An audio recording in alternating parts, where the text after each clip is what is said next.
Hi everybody, I'm Elise. I'm our social media manager at FACES Plus.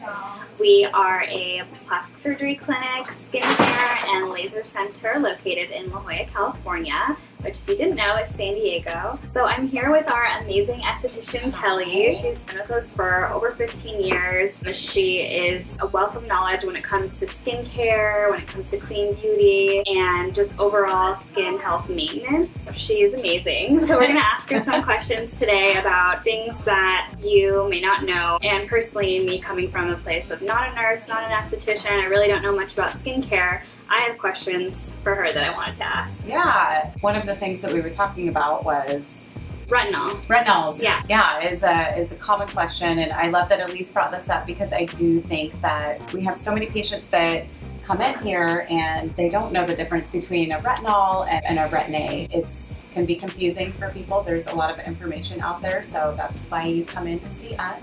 We can help you. But today we're going to talk about like the main differences between a Retin A and a retinol. The way that I generally would prescribe a Retin A or a retinol would, a lot of it depends on the patient's skin type and their age. And then also lifestyle is a really big factor for me. I want to make sure that I'm creating benefits to the skin and not creating more damage in the skin. And most of you may or may not know, Retin A is very UV sensitive. So meaning that you are going to feel the sun, the UV rays a lot, which can create a sunburn, and that can create more damage in the skin. So I've heard a lot of my friends like try retinol. I'm 26, gonna be 27 this year.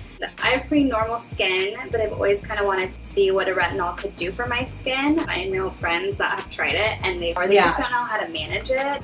And so specifically for somebody with my skin type, my age, I guess medium to dry skin, what would you recommend for me? So definitely a retinol is going to be your best option. It's going to be a lot less irritating. It may take a little longer for you to see that cellular turnover and see the results, but with a younger, more youthful skin type, it's actually going to be, you're going to notice the difference a lot quicker. An older patient is going to need to be on more of a Retin A product because their cells aren't turning over as quickly as they used to. So at your age, you're probably having cellular turnover on an average of like every 2 to 3 weeks. As we get older and we're in, more of the 40 to 50, 60 year age range, it slows down. So it's going to be closer to like that 4 to 6 weeks. So for you, I would prescribe a retinol, and to manage, a lot of the retinols that are on the market today are encapsulated with humectants, so it's going to be a lot less moisturizer, right? Yeah. Which is a moisturizer, so it's going to be a lot less irritating on your skin, which is the advantage of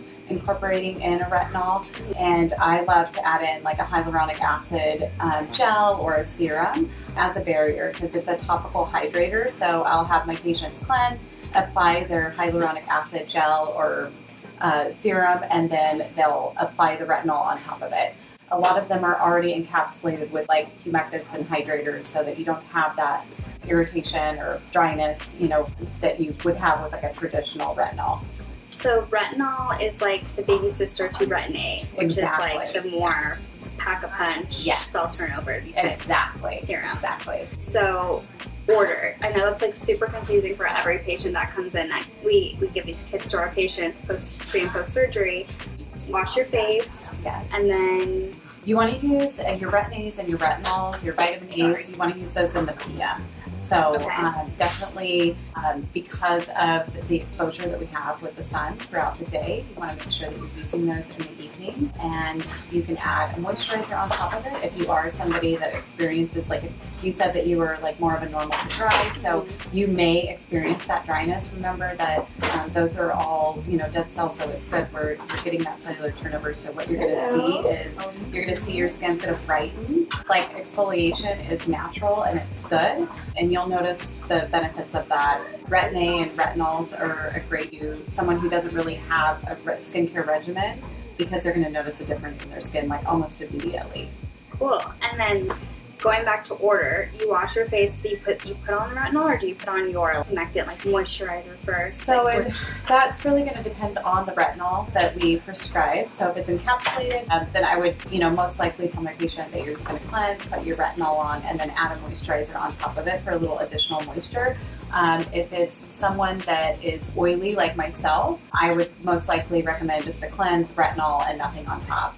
If it isn't encapsulated, like a humectant or a hydrator, then I would recommend that they do like a hyaluronic acid gel or a serum, and give it, 5-10 minutes for that to really absorb and for that to really absorb into the skin.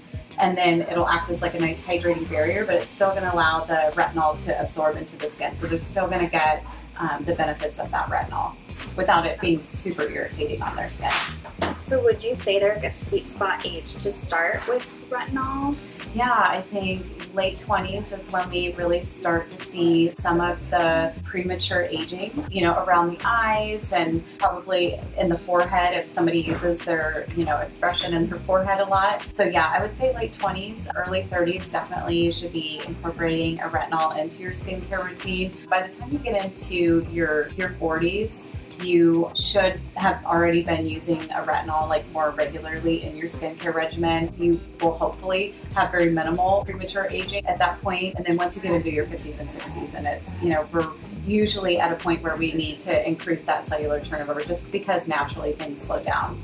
So that's Retin A. That is Retin A. Yes, that is Retin A. Awesome. So we have a lot of great retinol products here that we offer. Thank you so much, Kelly, for giving that full scope of retinol versus Retin A and when you should start using it. I think that's just something that, I don't know, so it sounds so scientific, but it's very simple when you explain it. Yeah, no, it's, I think it's understanding the way that our cells turn over and definitely like using it in the proper order is important. So you're either not going to absorb it, so you're not going to get that cellular turnover, or it's going to be super irritating. So I think patient compliance with Retin A or a retinol is the biggest challenge. But I've been in the industry now for over 15 years, and the cool thing, just like lasers and injectables, our skincare, the technology keeps advancing. And one of the really cool advancements is a lot of these companies are encapsulating the retinol, so it's a lot less irritating, but patients are seeing quicker and better results because the compliance is better. Nice. Well, thank you again. Thank you. And tune in next time. We're going to showcase a lot of our products that we have here at FACES Plus, a lot of Kelly's favorites and our other estheticians' favorites. So thanks so much, and I'll see you next time. Okay. Bye.